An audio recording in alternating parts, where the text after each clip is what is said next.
Buenos días, buenas tardes y buenas noches. Donde sea que estés en este momento, esto es El Momento. And I am your host, Eleanor Orrillo. Welcome back, everyone. I am so happy to be here. There were so many moments during my break where I heard or saw something that was so outrageous that I wanted to come out of hiatus. Alas, I held myself together and decided to write it down. And that is what I present to you today. We're starting this season off with another report on the ongoing conflict in Israel and Gaza. Please keep in mind that this episode was written, edited, and recorded almost a month ago. So if some new developments have come into light since, and I don't mention them, I am sorry.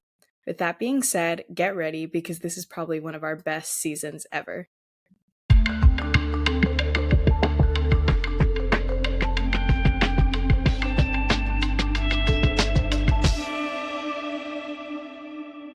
Like I said before, I'm so happy to be back, you all. I genuinely underestimated how big of a role this podcast plays in my day-to-day life, but that's besides the point, because we are back and now better than ever. So, to kind of introduce the whole concept of this episode, I want to share a little clip from a Bill Maher video.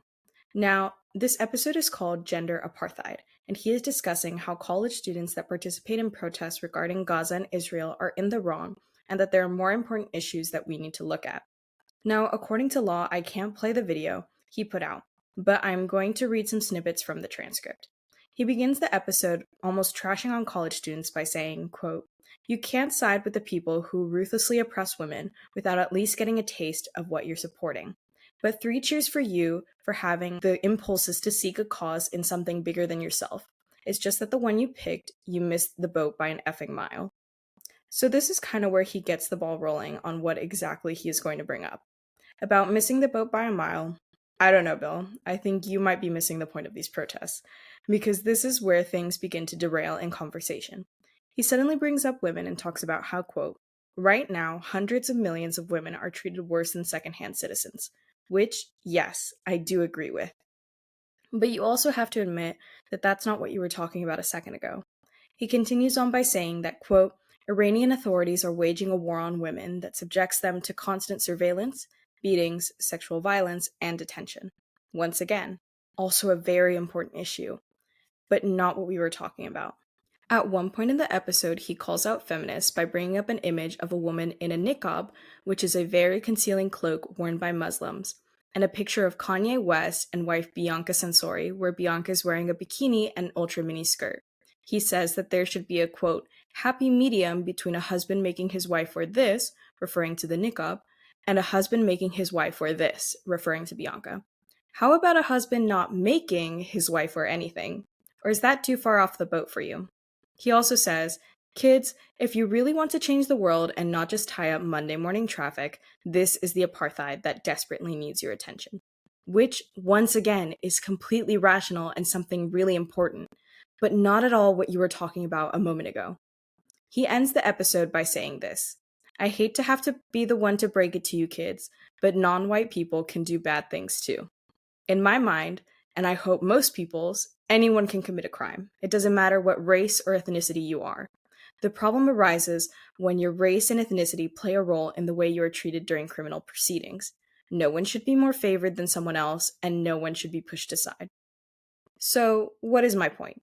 Why have I spent the last few minutes bringing this up? Because I think what was said here was wrong. Again, I say, I think this was wrong. I'm not saying his message was wrong or that it is incorrect. I think, and I'm just spitballing here, that Palestinians can't really focus on the gender apartheid right now because they're trying to avoid missile strikes. You're hating on a country full of thousands, millions of civilians fighting for their lives because they oppress women? Israeli women have long voiced their troubles and how they also feel oppressed, but you seem to focus more on Gaza. The whole episode to me was a little off-putting, but it seems to play a role in a much larger picture. While I was scrolling through Instagram Reels, I came across a screenshot of a post from Jew Belong, a platform that preaches about anti-Semitism. It said, "Hey Queers for Palestine, Jerusalem's gay pride parade is today. When is Gaza's?" The screenshot was of a response to Jew Belong's tweet, and which said, "I don't know, I think they might be too busy trying to avoid 2,000-pound missiles right now." Which I agree.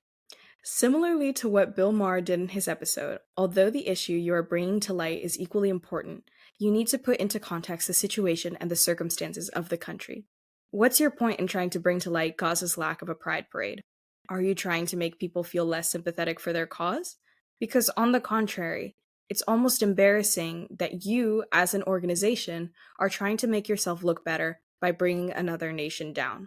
You're avoiding the questions and trying to turn heads towards something that, although is necessary to talk about, is irrelevant in the current moment. After I listened to the Bill Maher episode, I knew I wanted to speak out about this. As someone who had watched his show before and truly agreed with some of his standpoints, I was left in shock when he had this kind of response to such a serious issue. The conflict going on in Israel and Gaza is truly such a sensitive issue with many different causes that it is honestly baffling as to why these organizations and individuals are trying to blame a country full of other individuals that are honestly helpless as to what is going on.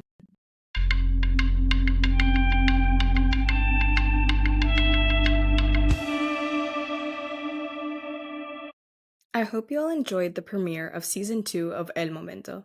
I realize that the first episode of the last season was the one most people listened to, and it's what convinced them to keep coming back each week. Granted, for the premiere of Season 1, I didn't own any of the equipment I do now, and it was me interviewing myself. A lot has changed, but I hope despite all of that, you all keep coming back every week to hear what else I have for you. As always, this has been Eleanor Orrillo. Thank you for listening, and we hope to see you next week.